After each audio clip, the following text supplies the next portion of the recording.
Although there's competitors now ramping up, and Yeah. as you're familiar with BYD, which is also on the West Coast, I think they're ramping up production of their electric vehicles.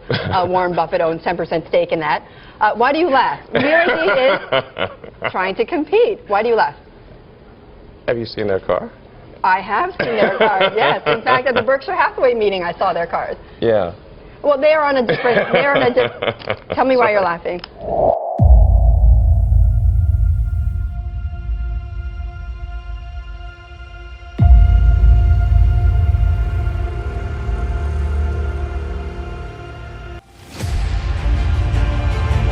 Imagine if I told you that one of the world's largest electric vehicle companies was started by a poor young man from a modest village in China.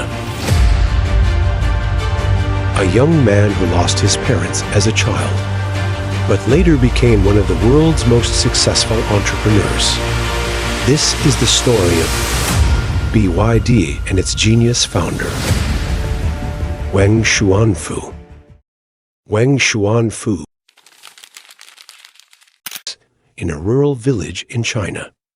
He was raised in difficult living conditions by his father, who raised him to be honest and trustworthy. Later, he lost both parents before he reached the age of 15, and his circumstances worsened. He was raised by his older brother in extreme poverty. Despite these difficulties, Wang demonstrated a brilliant academic prowess. He knew that there was no hope of escaping from a life of poverty except through studying, but death knocks on the door of Wang Chuanfu's family.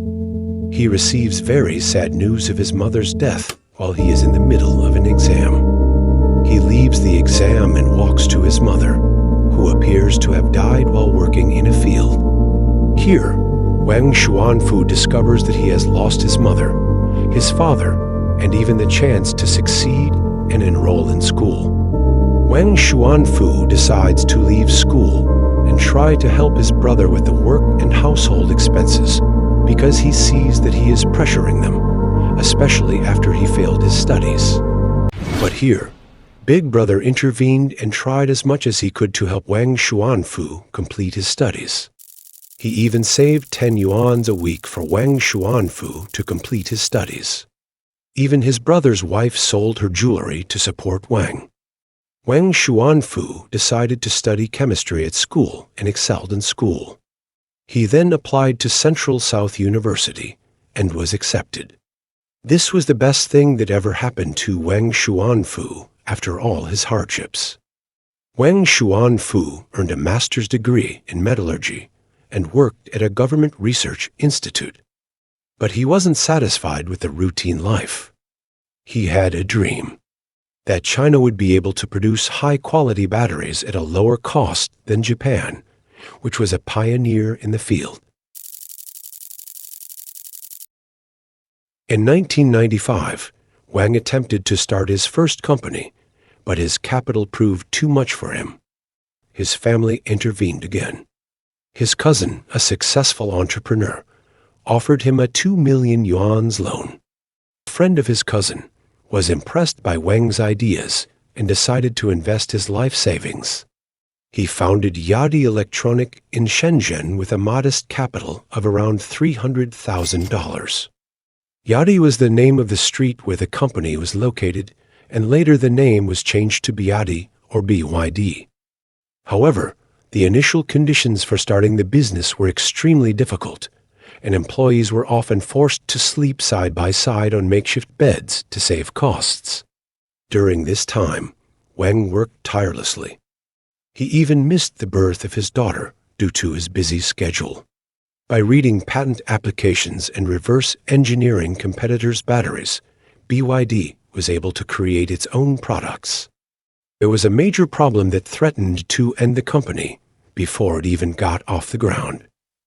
Despite the initial investment, the company could not afford the cost of an automated production line. To solve this problem, Wang used his initial initiative to calculate the cost of automated robots distributed throughout the production cycle and compare it to the cost of manual labor performing the same task. The idea of a manual laborer was widely available in China and a feasible solution, So Wang decided to combine automation and manual labor, and it was a good idea. They began producing rechargeable batteries for phones at a time when Japan was dominating the market. People expected it to fail. But Wang built his own machines, which eased his budget, and trained Chinese workers from the beginning. By 2003, BYD had become the largest battery company in China. But Wang wasn't satisfied. That same year, he bought a failing car company, even though he had no experience in the automotive industry. People laughed at him, and Wang was threatened by investors that they would withdraw their investments, but Wang Chuanfu didn't listen. In 2003, BYD acquired 77% of Qinchuan Automobile for 270 million yuans. This news caused BYD's stock price to plummet, and in just 2 days, BYD lost 2.5 billion Hong Kong dollars. After producing the first car, people noticed the striking resemblance between the BYD logo and the BMW logo. BYD released a new model of the Flyer, but this model was not popular with dealers, so BYD decided to stop producing the car. Wang opted for something more familiar, and the result was the BYD F3, which was launched in September 2005. It closely resembled the Toyota Corolla, so much so that many of its parts were interchangeable. Wang ignited the market by setting the price of the F3 at half that of the Corolla. One of the biggest investors, Warren Buffett, entered the fray.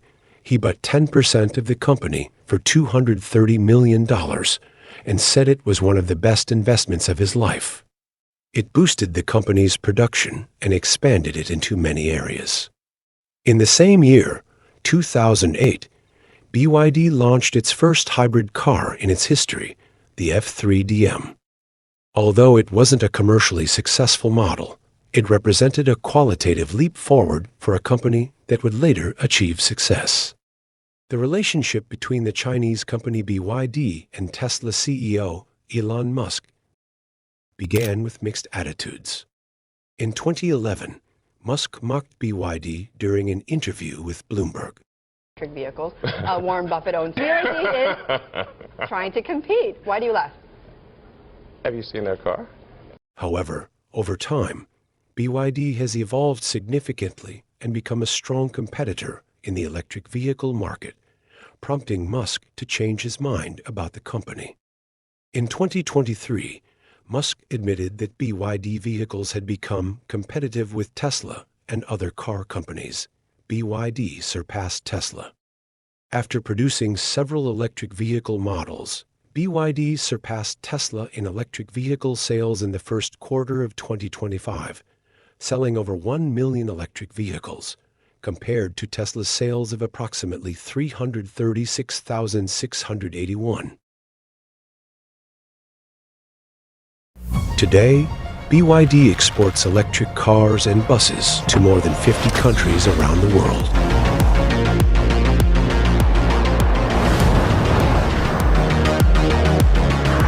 These developments demonstrate how BYD has transformed from a startup to a strong global competitor, prompting a reassessment by Elon Musk, who admitted a misjudgment of his company and emphasized the importance of competition in driving innovation in the electric vehicle industry.